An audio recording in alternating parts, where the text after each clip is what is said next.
Hello. I hope you can see me and welcome, and see my guests indeed. Welcome to this live interview session. If it's 11 o'clock British time on Saturday the 20th of June, then you are watching this live. If not, you're watching a wonderful recording. This session is all about spinning and weaving, and we'll try and do about half and half on those. And you can see hopefully my three guests here, and the one waving there is Sarah. Hello, Sarah. Hello, Nick. How are you? Hello, everybody. Good morning. Hello, Sarah. Sarah is up there in North Yorkshire. Am I right? No, I'm actually in Cumbria. How dare you? Oh, well, it's not. I'm over the border. At least I didn't say Devon. True. This is true. Okay, let me do a better guess. Janet, North Yorkshire? Yes, yes. Just. I'm up in Swaledale. Yeah, so the kind of north of North Yorkshire. Yes. Yes, and I'm going to do a guess here as well. Linda, North Yorkshire? Yes, near Ripon. Oh, right, great. Okay, so I'm in Nottingham, so I'm a bit more central. Okay, so Sarah is from, well, let me just say that Janet, who we'll talk to very shortly, is the person who runs a company called The Threshing Barn, and you may have seen her around at quite a lot of the wool shows. She certainly does the wool shows that we run when we can run them, which is Spring Into Wool and the Southern Wool Show. So I'll chat to Janet in a little bit. Sarah is her able and brilliant helper, who you may have seen at her at the wool shows. I should say that the Threshing Barn is also an excellent shop online, and we'll probably hear a bit more about that later. Linda is representing the Guild of Weavers, Spinners and Dyers. Hello. And I think it's, well, we'll hear about that soon. I won't preempt Linda and what she's going to say. So Janet, can we have a little chat to you first? Yes. I wanted to ask how you actually got into the whole business of the Threshing Barn. Well, it's a long, long story. Oh, well, please don't make it too long. No, I trained as a sculptor and glass blowing and ceramics and bronze casting, but I'm now running a textile business. But to me, it's all tactile, it's all 3D. But I taught in schools, and then I went out to Hong Kong for, I thought for 2 years and stayed 20 years. And I ran a lot of adult education classes in textiles and painting and drawing. I ran a gift distribution business there, which was 20-foot and 40-foot containers in and out. But during that time, we started a group of spinners and weavers out in Hong Kong. I came back 26 years ago. I went to Hong Kong for 2 years and stayed 20 years. And came back 26 years ago, and came back and bought a derelict farm that had a 500-year-old threshing barn at the side. And I set up my craft business and a farm shop from the farm, and thought of lots of different names. What can I call it? I thought, well, this is the most amazing Grade 2 listed threshing barn. Let's just call us the Threshing Barn. And of course, it gets quite a few funny variations of, can we come to be thrashed at the Threshing Barn, and also, but that's where the name came from. So I was on the farm for 20 years. I have always spun and done basic weaving and sold the equipment and supplies. And then I retired from farming 6 years ago, sold the farm and moved up here to Yorkshire Dales. So did you have your own sheep on the farm then? Yes, that was the whole point of having, if you've been in Hong Kong for 20 years in the ultimate rat race, I just wanted to come and opt out and go back to basics, produce my own wool, have all my own livestock and sell and eat my own meat.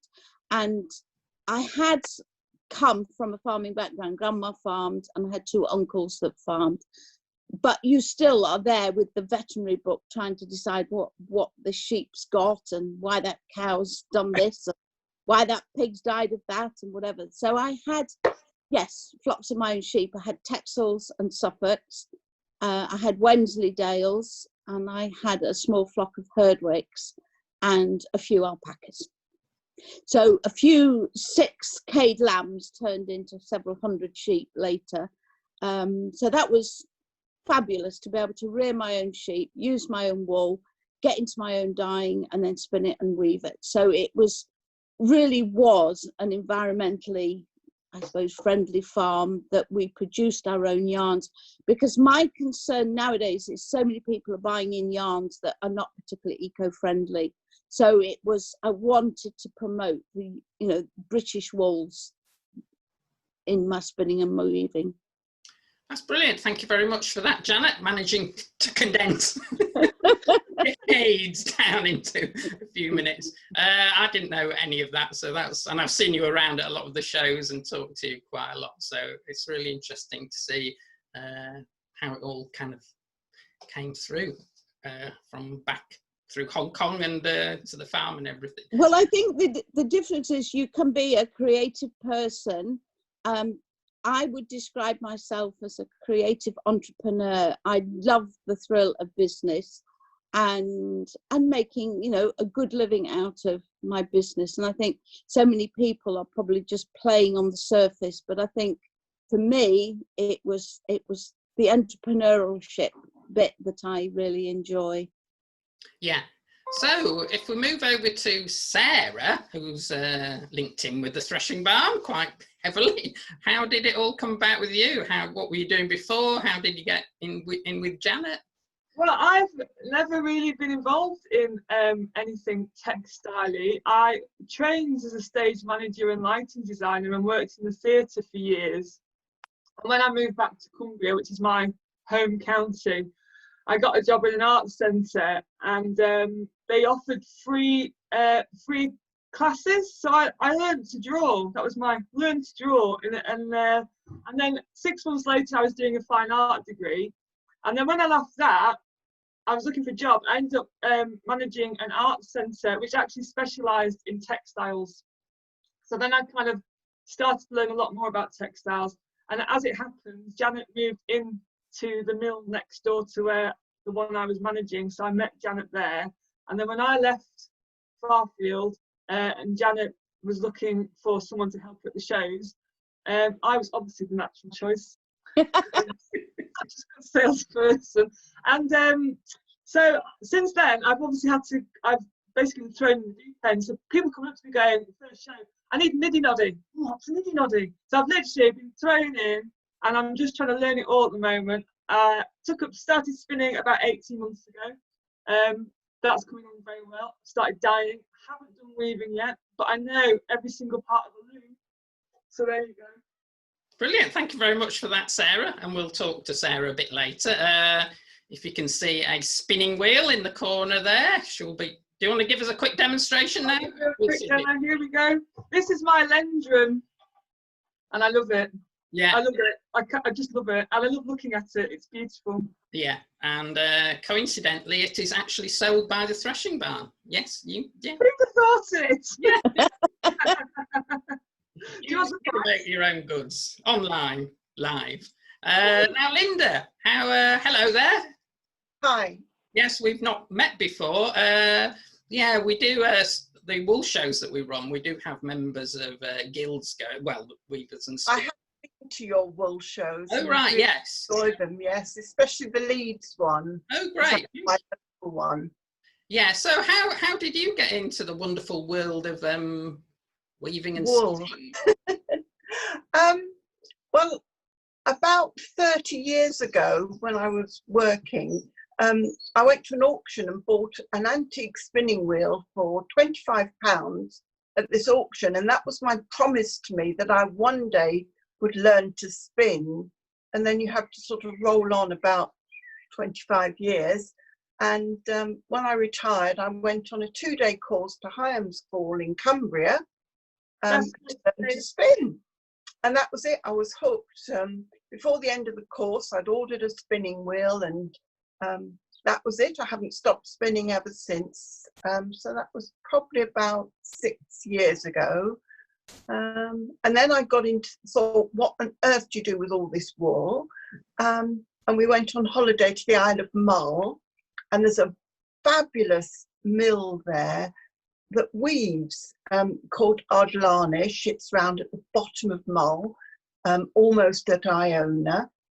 And talked to the head weaver there, who was this amazing Canadian lady, and spent ages there, and came back and said, I've got to learn to weave. And that was it. It was a slippery slope. So that was about 4.5 years ago. And I started on a little rigid heddle loom, but soon outgrew that. Bought a pile of sticks second hand from a lady in Scotland and built my first floor loom. And then graduated, and I now have 2 floor looms, which you may see behind me. Both made by Louet and supplied by the Threshing Barn. Supplied by the Threshing Barn? Who would have thought it? Supplied by the Threshing Barn. Oh, wow. All the way from Holland, yeah. Yes, So, this interview is sponsored by the Threshing Barn. Yeah, it's in the post. well, Janet's my local retail place, you know, so yes. It would be rude not to come to us, wouldn't it? Well, it would be rude, wouldn't it? And especially if she's only up the road, so I can go, I need one of these, or I need one of those. And I'm guessing the after-sales service must be, I mean, top-notch, excellent. Oh no, I just bypass her. I go to this nice guy in Canada for the latest loom. No, the latest service is amazing. So that's yes. So that's how you all got into spinning. I'm just interested now in some advice for people who they're obviously not going to be coming from sculpting or running an art centre, or indeed buying a spinning wheel. Sorry, was it a spinning wheel? Was it a wheel that you bought, Linda, initially? Yes, initially it was an antique spinning wheel, and I would never have learnt to spin on it. It was, yeah. But it was my promise to myself. So anybody who wants to learn to spin, I would advise them to go and get some advice. Find the local guild, go there. They'll have wheels for you to try. You've got people to talk to, and we'll teach you how to spin. So find your local guild. There's one fairly near, and off you go. And once you've got some advice and some know-how, then you'll work out what it is you want to do, or whether it isn't for you, because not everybody wants to spin. So yeah, go to your local guild. Right, great advice there. The guild, there will be a guild of, how many guilds are there around the country, has it? I don't know, I meant to look it up. I knew I'd ask that, but there is one. If you go to the website, you just look up WSD Guild, put that into Google, then you'll get onto the site and you can put your postcode in and they'll find the local guild for you. And certainly around here, we've got ones in Durham. I belong to the York Guild. There's one in Bradford, Craven, Skipton Way. They're all over. So you will find one that's nearby. And if not, there's the online guild, because we're all in lockdown at the moment. We have an online guild for people who can't get to a local guild or want to belong to it. And we have people from all over the world who belong to our online guild. So yeah, we'll chat a bit about the online guild and the local guilds later, and also I know you're involved in kind of magazine. Is it a monthly magazine? Anyway, we'll talk about that later. Let me bring. Oh yes. Oh, it's the wrong way round, but it's the journal. No, it's okay for us. We can see it. Yeah. Yeah. Let me bring Janet back in. Right, I would, tip of advice, I would always say beware of bargains on eBay and social media, because people will come to me and say, oh, I bought this wheel, it was a bargain, it was £40. but it doesn't seem to quite go round. Can you have a look? And there may be screw threads that have been stripped, or there's no bobbins and handmade wheel. Or so I always say to people, if you want to go and look at a second-hand wheel, take a spinner with you. If you're a beginner and you don't know what you're looking for, take somebody with you and try it. It's really difficult to buy blind off eBay. I had one lady walked in and she said, oh, I bought bargains. I bought 3 wheels on eBay. Absolutely, £200, fantastic. So one was fit for firewood and full of woodworm, and the wheel was warped. Another one, she had to spend, I think, £113 to buy the new flyer, the new bobbins, the brake band, the springs, the tension knob. And the other one was just so rickety and whatever. So she ended up not with a bargain for £200 for 3 wheels. So yesterday, I have another lady phoned up. Oh, I need a wheel. I've got a wheel, but I want some more bobbins. Well, what wheel is it? I don't know. Well, can you have to give me the measurements? No, sorry, none of my bobbins fit. You'll have to have a wood turn and make them. So the advice is always take a spinner with you when you go to have a look. And also I would say buy the best you can afford, because it is an investment. And you're going to have that piece of kit for years and years. And again, if you find it isn't for you, if you've bought a good wheel or loom, it'll always have a good resale value. There is so many old looms floating around that are in feet and inches that you can't get the spares for, but people think, oh, I've got a table loom, fantastic, and it's just a pile of rubbish. So it's really good advice to me. Take somebody with you and buy the best you can. Yeah, that's great advice. Sarah, advice from you, please. Well, I'd reiterate that is the thing about learning to spin on a bargain from eBay is that you don't know whether it's you that's doing it wrong or the wheel that's doing it wrong. So if you're starting to learn, go to a guild, get on a new wheel, because it's got no foibles. So, you know, if you're making mistakes, they're your mistakes, and you can learn how to balance them out. And I'd also say, actually, that when you're beginning to spin, don't expect it to be perfect. You know, actually just enjoy the process. Enjoy the meditative, the relaxing process of doing it, and don't worry about what weight the wool is or your yarn is, and don't worry that it's got knots in it, or, you know, just because the more you practice, the better it will become naturally. Don't force it. Enjoy the process, because I think so many people out there get the wheel out of the box, give it a go, they can't do it, and then before you know it, they've given up because they can't do it. But actually, because it's not like they buy it, it's never going to be like you buy the yarn. It's always going to be hand spun, and that's the beauty of it. It's all about character, isn't it? Yeah. Yeah, your sound keeps cutting out a little bit, Sarah, so if you can just keep speaking up. Okay, sorry, I'll lean in. Yeah. Well, I was funny enough, I was just going to ask you to just give us, can you just, for those of us who've never done spinning at all, can you give us a 1 minute, what's that stuff in your hand called? Okay, so here we have, well, this is actually from the sheep at the bottom of my garden, not my sheep, but the neighbour's sheep. So we had it, this is last year's, they shorn it, threw some fleeces over the fence to me. I've since dyed it, carded it on my little drum carder here, and dyed it. I tend to like to spin when I've already dyed it, because it becomes a little bit more interesting. I find spinning natural fibre quite dull, but that's just me. Yeah, so if you don't want to dye your own sheet blocks, and you don't want to card it yourself on a carder, especially one where you have to turn the handle for an hour, is that an electric or a manual? This is a manual, Mad Batter by Strauss. So if you but don't, I would say that you can do a full sheep with a manual drum carder in a day. Oh right, yeah. Hand carders, you're talking like 17 years. So it's a no-brainer.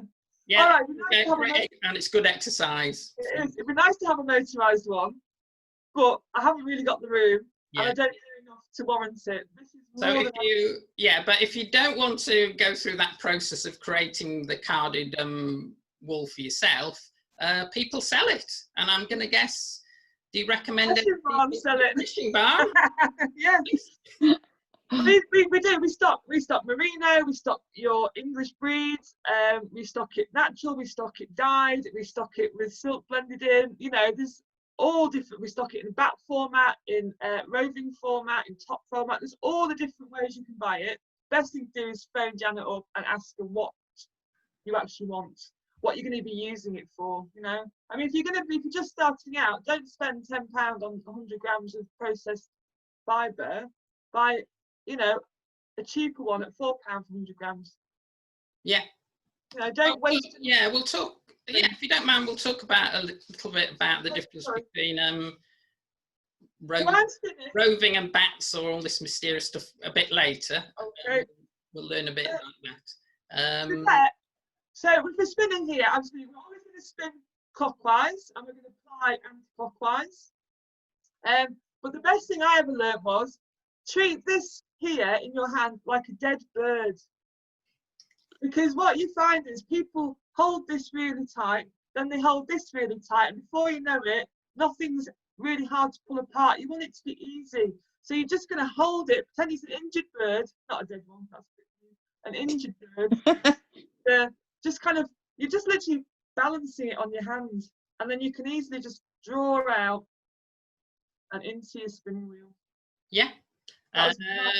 So there are obviously lessons you can go to. You go to a guild. Once guilds are up and running person to person, you'll go there. You can see how people do it. They'll let you have a go.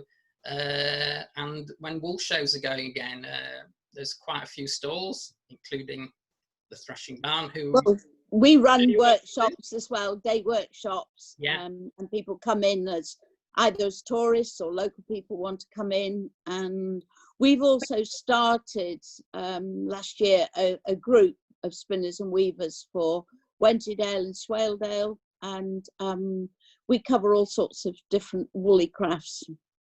So apart from a manual, normal kind of spinning wheel, I've seen there are now these little electric things. Yes, the little nanos. Let me get one. Yeah, they're amazing, actually. They do spin very fine. You have to be a competent weaver, a competent spinner. Right, so this isn't for a beginner. Before starting, I wouldn't recommend it as a starting. Yeah, you do need to understand about drafting and the spin. So I've just got it on a little power bank, and I'm going to pop it there. And we have a control, so we are coming towards us. I'm sorry about the little noise on this one because it's not sitting flat. No, it's gone silent now, yes. But yes, a little nano wheel that you can take anywhere. It will run off a USB cable on a power bank, or you can plug it into the main. So that's the smallest little spinning wheel really that is available. They are a really good price point as well. They're £135, where obviously if you're buying a big spinning wheel, you could spend anything from £400 to £1,000 for a wheel. And for an electric spinning wheel, most of them you can buy would be £500 to £600, where this is, yeah, £135, proper little spinning wheel. Yeah, a quick question? Somebody's come through who's watching us live. Sharon Carter, hello. How much yarn can you get on the bobbin of the Nano? She's asking. Right. I think it's when it comes in, they say 6 ounces. I'm not quite sure how that is in kilos, but I think it's about 50 to 60 grams. Was it 25 grams? About 25 grams, I thought. You're not going to be able to do chunky yarns on it. It is a fine, to be spinning reasonably fine. But you will get quite a lot of yardage off that, because it's obviously quite a fine spinning that you're doing on it. Yeah. Yes. But you come with 6 bobbins, so there's plenty of you can just keep spinning and filling up your bobbins. Yes. Hello to Claire and Sharon, who are both just said on Facebook page they would love to have an electric, but they don't really need. They don't need it, but they'd love to have. Want. There's difference, isn't there, between what I want and what I need. Yeah. We'd all put it on your Christmas list, girls. Yeah. Tell your loved ones that's what you want. Drop hints. I get lots of husbands phoning up, and I have to say to them, would you like me to gift wrap it as well? Oh, that'd be lovely. Would you like me to put a card in? Oh, yes, please. Shall I put love from and a few kisses? Oh, that'd be fantastic. Yeah. Linda, have you just still got the first spinning wheel that you started with, or have you upgraded or changed? Yeah, I've still got it. It now works. It cost me quite a bit to get it fettled. It sits in the corner as a talking point. And since then, I've got 2 more modern wheels. And I actually was one of the early adopters of the Nano. And they hold easily 25 grams, so 2 bobbins will make 50 grams, plied ball, and they're fabulous wheels and made by a very inventive guy. So big fan of them, and really glad to see that Janet's now got them locally in the UK and we don't have to go to the States for them. Yeah. So. Okay, so we've done quite a lot there on spinning. Should we move on to weaving then? Is that a woven? Is it a wrap around your shoulder? Yeah, it's a wrap. Yeah, that's beautiful. Presumably you've made that. Yes, I dyed it. It's cashmere and silk, so it feels gloriously soft. It's very light, and yeah, that's one of mise. So again, if you want to get into weaving, just like spinning, find your local weaving spinners and, is it spinners weaving, WST, weavers, spinners and dyers guild, or guild of? Spinners and dyers, yes. Yeah, they'll show you about weaving as well. But a few tips about getting into weaving. Is there a good place to start? Well, a lot of people start with a rigid heddle loom. It's very easy to start with, and it'll give you enough knowledge about whether you enjoy weaving, because it's not for everybody. Lots of people think about the bit where you actually throw the shuttle back and forth, but they're not so keen on setting up the loom, which can take just as much time as doing the actual weaving. Oh, there you are. Janet's got us a little rigid heddle. So that's a really good entry-level way of getting into it.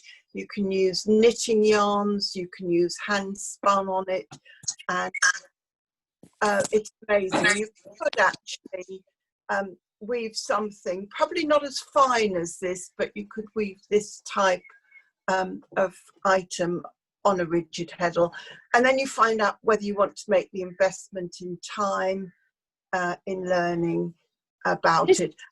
This shawl, that was woven on a rigid heddle loom, 24-inch rigid heddle loom, and I've got merino and different silks in that one. So you can produce something, you know, reasonably beautiful, just on, as Linda says, quite a simple loom. Yeah, and can I say that the online wool show has got the threshing barn there, and you can buy products and see the prices and have a comparison of what things look like there. So if you want to move on from the rigid, what is it called? It's called a rigid heddle. That means heddle is the things that move the shafts up and down, yeah. that open and close the wet warp. Right. After that, it's a loom with more shafts so that you can manipulate the threads individually. And a lot of people then move on to a table loom, which has levers. And then if you get really into it, you want a floor loom, which is faster because you have treadles on the floor that then lift the shafts up and down. And so it's a much faster, more, you use all your body to actually weave, and then you're really hooked. And I'm sorry, it's just a deep, dark hole after that, and you just keep going. And those, sorry, those that you showed us in your room there, those are 2 of the treadle floor looms. They're 2 floor looms, and we've got this thing called shaft envy. So most people will start with 4 shafts, and then you suddenly decide that you want 8 or 12 or 16, and some people even go up to 32. And I mean, after that's the that, most you're into industrial. Yes, I mean, But that's I the will most, say, yeah. you could spend a whole lifetime working on just 4 shafts and get the most amazing patterns. So for anybody that's looking to invest in a bigger loom, probably an 8 shaft loom will see them through. And after that, they really are bonkers. Yeah. Can I just say hello to Angela, who has said how beautiful the wrap is that Linda has woven. Thank you. Presumably you did it, I mean, how many, what sort of technique did you use for that? Right, this is done in what's called log cabin, and it's a variation of it. So I designed my own patterns. It was when we were just coming out of winter and spring was coming, and I wanted some pale spring colours. So it was inspired by my garden, and I wanted a fairly simple, fairly easy weave. And I was just looking at the colours, and yeah, so that was it. But I do like colour, and you know, this is another one that. Oh, gorgeous! Oh, I like that one. Lovely. You like that one, yeah? Most Beautiful. And I produced this as a kit for teaching people how to weave, and you can weave this on a rigid heddle or on a basic 4-shaft loom. Yeah, so sorry, we've got another viewer asking a question, which is great. Judy is saying about do you need a lot of floor space for those floor looms?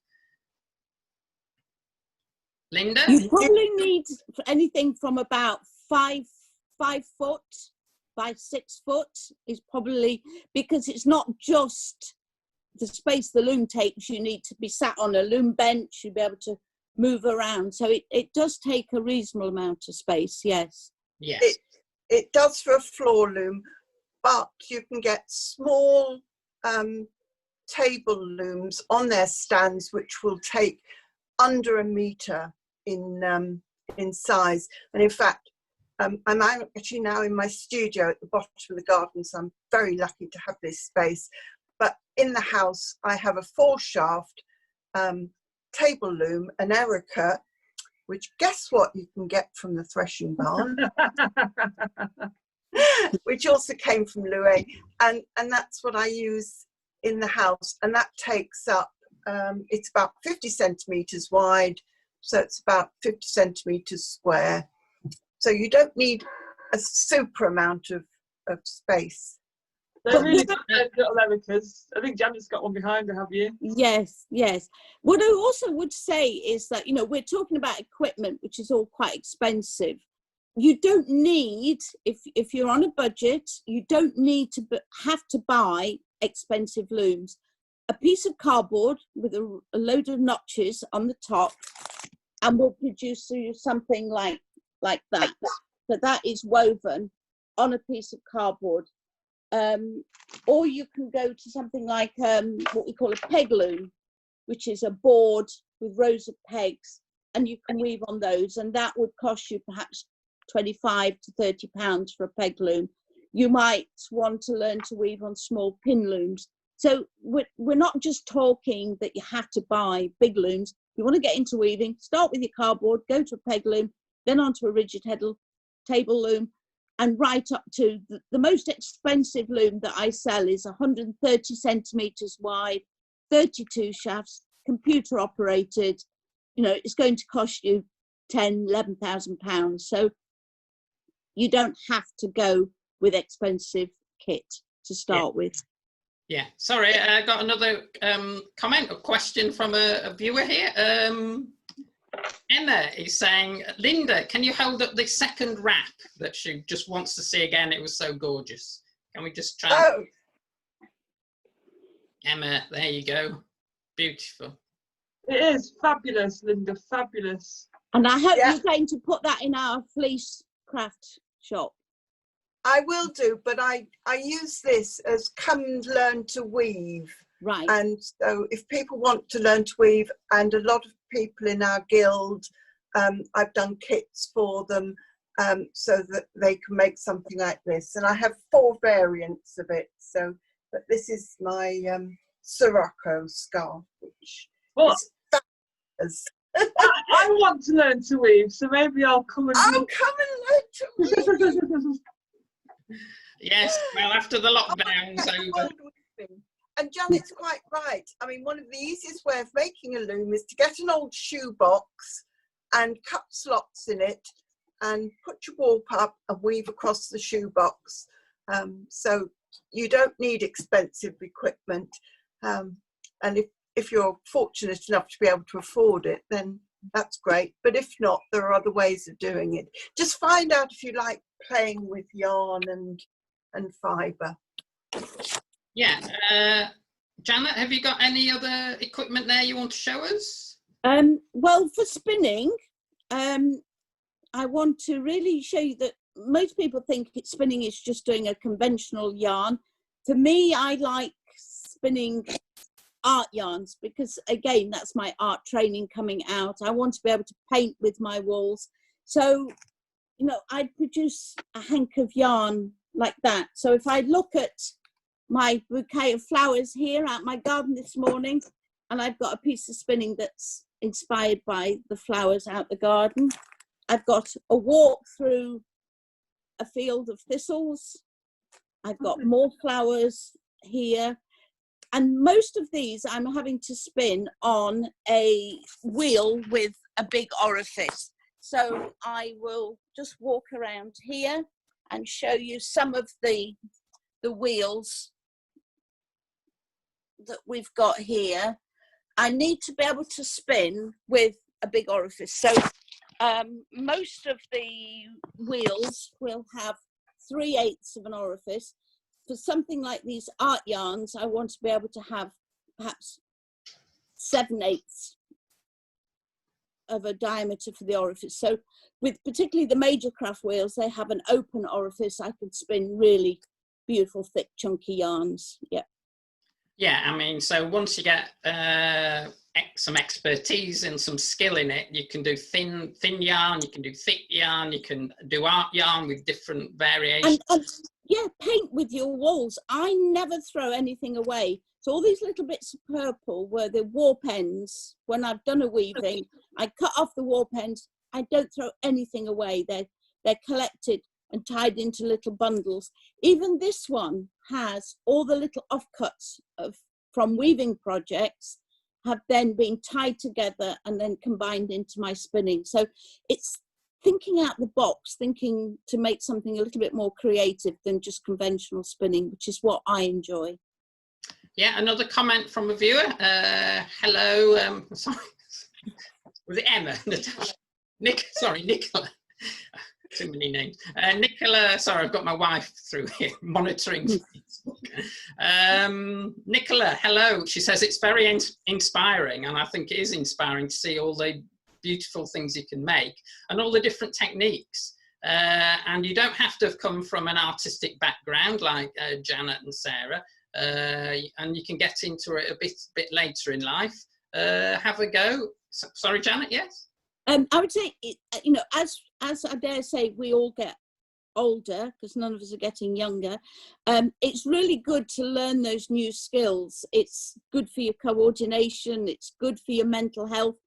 And it just keeps us busy. And I think if anything has come out of lockdown, has been 3 months of us being able to get into all our creative activities and given us time just to stop and find our new, you know, inner creative self. Yeah, got another comment here, lovely comment from Anne. Love the scarf and the art spinning, she's saying. So great. So everybody that's contacting in and everyone else watching, we hope this is inspiring you and you might have a go at spinning, weaving, or both. Most of the... Well, it's a journey. You start with, okay, there's my fleece, and you wash it and you dye it. Then you learn to spin it. And then when you've knitted everybody scarves and shawls, then you've got all this yarn, what you're going to do with it, then you learn to weave. So people do realise that when they start this, they're on this most amazing journey of learning. It doesn't just stop, you progress, and you just have the most wonderful experience of going through all this lovely textile work. But it's also too about networking and the people you meet, and whether it's, if there isn't a group, or you're not a guild person, there might be a craft group, or certainly on social media, there's lots of places where you can go and talk to people about your textile crafts. So just go and enjoy it. And I should say that you don't need to spin your own yarn in order to weave. You can buy yarn. Is there any particular yarn that people should start off with when they're weaving, or can you get any type of yarn? Well, you actually want a yarn that doesn't stretch too much. So some of the knitting yarns can be a bit stretchy. So, but start with wool. Wool is very forgiving because it sort of binds together. And don't worry if it doesn't work out. And I would also say that, you don't want anything that's too fluffy that's going to get stuck in the either your metal heddles or your reeds. You just want something reasonably quite smooth for your warp, but your weft, you can just chuck anything in, enjoy it. And I've been doing a lot of 3D vases that I've woven on rigid heddle looms, and I'm putting in bits of curls and sheep's wool and bits of fabric, and then just joining them up as covers for vases. And I came to look to have one to show you, and then realised they're all in in the shop, so I haven't got them to hand. But yet I always explain to people say to me, oh well, I can't remember which is it that comes first, warp or weft. And I always say, well, when I'm teaching children, you put the warp on first, and it's W-A, so the A becomes before weft is W-E. Or the other way to remember is that you weave from weft to white. So the weft is what you weave in and out. I've heard that one before. Yeah.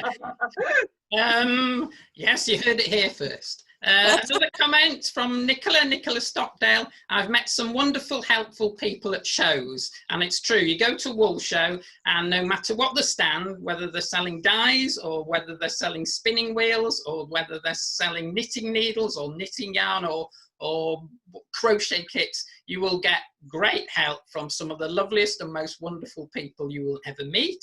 I was introduced to it by my wife, who's the woolly person in our household, and she got into all this through our local guild of weavers, spinners and dyers 9 years ago. She went there, she didn't know anything about anything. Well, she knew some other things, but spinning she started, and then she's progressed through dyeing, and now she does everything. Well, she doesn't do weaving, but I'm going to say that this is going to inspire her to do weaving, so that'll be it. I think you're right, Nick, and I think, when I started doing a bit of work for Janet at the shows, I didn't really know much about it, but actually the enthusiasm of the people visiting the shows and the enthusiasm of the other stall holders, actually, it drives you to be a little bit more creative and drives you to want to learn more about it, because they imbibe it with such an attitude of joyfulness that you kind of feel left behind by not taking part.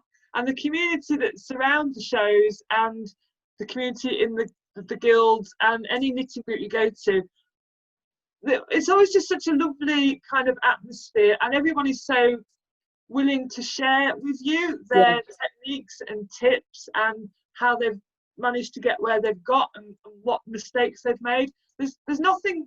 It's a really healthy kind of community, I think, that the textile community. Yeah, we've really missed going to the wool shows this year. Hopefully, well, we're hoping our Southern Wool Show will be on in September. Whether it will, we don't know. Next year, hopefully, wool shows will be back on, and for years to come. And yes, you not only get vendors there giving great advice, you get guilds there, you get associations, you get exhibitions, and it's a wonderful thing if you've not been to a wool show. Can I bring that? We're running rapidly out of time. It's been really brilliant talking to you all. Linda, I did promise you could say a little bit about the journal, so can we the journal? Well, for my sins, my background is that I was a business and technology freelance journalist, and I'm really delighted to have joined the team on the journal, which is backwards, a quarterly publication by the Guild that goes worldwide, very well respected, and people are often amazed to find that it's actually put together by a team of volunteers.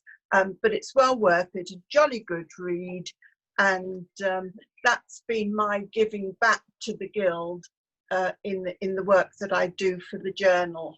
But the Guild is fabulous. It's like finding your tribe of people. It's your like-minded, woolly friends, and the expertise that is in the Guild is amazing. And the companionship and the friendship is there. So it's about a quick route into like-minded people. Journal 4 times a year, just about to work on, I think it's the winter edition, or it might be next spring. Can't remember. We worked so far in advance, but people love it just dropping through their doors. Yeah, and sorry, it's got the threshing barn. It's got information on weaving, spinning and dyeing, presumably. It has, and it has exhibition reports written by a host of people, including Janet, whose arm I twisted to go and write me something because I got caught in lockdown and couldn't get up to an exhibition. So yeah, people are really helpful and friendly. Right, that's brilliant. Just before we go, I've just got another comment. Oh, some other comments. Sue Howell. Hello, Sue. We're talking to you later. Let me do a plug for talking to Sue and a couple of other lovely ladies at 4 o'clock today for another live interview. This thing behind me, which we spent 40 stressful minutes trying to erect in our daughter's bedroom here, is called Knitted Leeds. It's part of a nationwide thing called Knit Your Town project. Crocheters welcome as well. This is not spinning or weaving or dyeing, but it's about doing an illustrated map of your hometown or your home city. So please join me at 4 o'clock for a talk on that. So Sue, hi. She said it's very interesting to listen about spinning and weaving. Lynn is saying, Lynn Shackleton, I'm new to spinning. How do I get the journal? I think join the Guild, or at least go on the website and have a look. Sorry, we're running out of time. Loads of comments. Join the online Guild. Sorry? Join the online Guild. Join the online. So Guild of Weavers, Spinners and Dyers, so WSD. So Guild of WSD, you'll find all the information. Joe Coombs, thank you. It's been very interesting and inspiring. Kath Hume, oh, I know that name. She's from the Wensleydale Longwool shop. Hello, ladies. Hello, Nick. And Lisa, I love receiving my copy of the journal. Oh! That fitted in. And finally, please, final comment. Tracy Amanda Jones. Hello, all. Tell Janet I'm enjoying my Margacraft Road. Yeah, I purchased from her early in the year and hope to be up in the Dales again mid-August. Lovely. So lovely. Thank you very much. Wonderful community spirit across, well, everybody. It's not just weavers and spinners or dyers, it's knitters, crocheters. People into wool just seem to be lovely. Lovely. Okay, so, and if you want to do a weird, lovely thing tonight, starting at 9 o'clock, and possibly going through till 4:30 tomorrow morning, we're having a all-night craft and natter. If you send a message through the Facebook or have a look on the live events page of the online wool show, then there's information about that. And we'll see, we might see you later for some crafting and nattering. Maybe it'll be spinning, maybe it'll be weaving, knitting, who knows, through to the wee hours. You don't have to do all of it. I certainly won't. Well, I don't craft, I don't chat. So, sorry, final comment. Sorry, Linda, thank you. Lovely to see Janet. Visited farm some years ago to try out spinning. Enthusiasm remains. Loved your passion and expertise. Okay then, thank you. Thank you very much to Janet from the Threshing Thank you. Barn. Bye. Bye, Janet. And Sarah from the Threshing Barn. Thanks, Nick. Sarah, and from Linda, for Linda Moore from the Guild of Weavers, Spinners and Dyers. Thank you all, and thank you very much for everybody who's watched, who's contacted in, and I hope this has inspired you to do something different with your weaving and spinning, or just get into something different and new and woolly, because it's lovely. Okay, thanks, and bye. Bye, Nick. Bye, everybody. Bye. Bye.